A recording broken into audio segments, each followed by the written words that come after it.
TB dam crust gate ಮುರಿದು ಅವಾಂತರ ಸೃಷ್ಟಿಯಾಗಿದೆ. ಸದ್ಯ ಸರ್ಕಾರದ ವಿರುದ್ಧ ವಿಪಕ್ಷಗಳು ಮುಗಿಬಿದ್ದಿವೆ.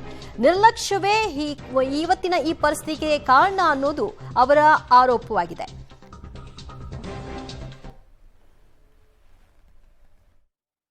ಇದರ ಬಗ್ಗೆ ಸಂಪೂರ್ಣವಾದಂತಹ ಜವಾಬ್ದಾರಿಯನ್ನು ಫಿಕ್ಸ್ ಮಾಡಬೇಕು. ಯಾಕಂದರೆ ದೊಡ್ಡ ಪ್ರಮಾಣದಲ್ಲಿ ಮಳೆಯಾಗಿ ಬೇಗ ಈ ಸತ್ಯ ಕಂಪ್ಯಾರಿಟಿವ್ಲಿ ಬೇಗ ಡ್ಯಾಮ್ಗಳು ತುಂಬಿತ್ತು. ಮೇಂಟೈನ್ ಮಾಡಬೇಕು, ಅದನ್ನು ನೋಡಬೇಕು. ಮಳೆ ಬರೋಕ್ಕಿಂತ ಮೊದಲು ಇದು ಮಾಡದೇ ಇರೋರ ಮೇಲೆ ಅತ್ಯಂತ ಕಟ್ಟುನಿಟ್ಟಿನ ಕ್ರಮ ಕೈಗೊಳ್ಳಬೇಕು. ಈಗೇನು ಇರೋದರ ವ್ಯವಸ್ಥೆಯಲ್ಲಿ ಏನು, ಯಾಕಂದ್ರೆ ಇದು ಟೆಕ್ನಿಕಲ್ ಇದೆ, ಏನು ಮಾಡಬೇಕು ಏನಿಲ್ಲ ಅನ್ನುವಂಥದ್ದು ಅಲ್ಲಿರುವಂಥ ಇಂಜಿನಿಯರ್ಸ್ ಇತ್ಯಾದಿ ಕೂಡ ತೀರ್ಮಾನ ತಗೋಬೇಕು. ಆದರೆ ಆಗಿರುವಂಥ ಸಂಗತಿ ಮಾತ್ರ ಭಾಳ ದುರ್ದೈವದ ಸಂಗತಿ. ಯಾಕಂದ್ರೆ ದೊಡ್ಡ ಪ್ರಮಾಣದಲ್ಲಿ ನೀರು ಖಾಲಿ ಮಾಡಬೇಕಾಗಿದೆ. ಅಕಸ್ಮಾತ್ ಇದೇ ಪ್ರಮಾಣದಲ್ಲಿ ಮಳೆ ಬರಲಿಲ್ಲ ಅಂದರೆ ಡ್ಯಾಮ್ ತುಂಬಲ್ಲ. ಹಾಗಾಗಿ it is very very unfortunate.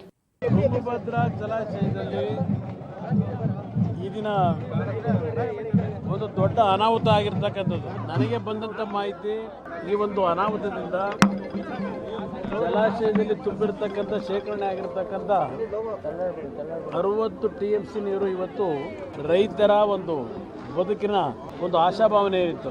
ಆಶಾಭಾವನೆಗೆ ಧಕ್ಕೆ ತಂದಿದೆ. ಸ್ಟಾಪ್ ಲಾಕ್ ಗೇಟ್ ಇಲ್ಲದೆ ಇರತಕ್ಕಂಥ ಒಂದು ಹಿನ್ನೆಲೆಯಲ್ಲಿ ಈ ಗೇಟ್ ಏನು ಓಪನ್ ಆಗಿದೆ, ಕ್ರಸ್ಟ್ ಗೇಟು, ಇದು ನಿಲ್ಲಿಸ್ಲಿಕ್ಕೆ ಕಷ್ಟ ಇದೆ.